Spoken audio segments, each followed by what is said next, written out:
سلام عزیزای دلم، با آرامیان اومدیم پارک کوهسار. درسته، پارک کوهسار پرند. خب خیلی خوش اومدید به این ویدیو خودتون.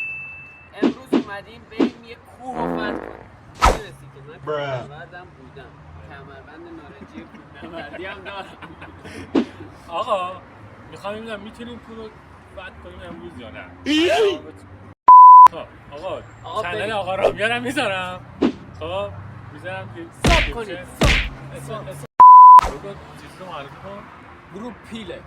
چی؟ الان رامیاریسم رو داریم برگزار میکنیم. داخل گوگل سرچ بزنید رامیاریسم بالا میاد. آقا بوس بهتون بریم.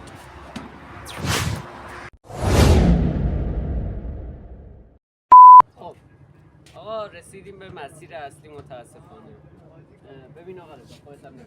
اون آلاچیقه رو که میبینید تقریبا 1/3 راهه. بعد اون یه برآمدگی داریم، بعدش بازم باید بریم بالا. ما میخوایم بریم اون نوک قله. اگه نگاه بریم آقا، ویدیو رو کنسل کنیم بریم. نه مردم حرفش فقط نیا کن ببین چه بلایی سرت بیارم آقا رامیان. تا تو باشی این چالشه مزخرف ندیم و شیر کنیم اینجا. آقا من چالش ندادم. تو چالش دادی؟ نه تو چالش دادی؟ آقا خب الان آقا همه شاهدن تو چالش دادی. تو چالش دادی آقا. دوست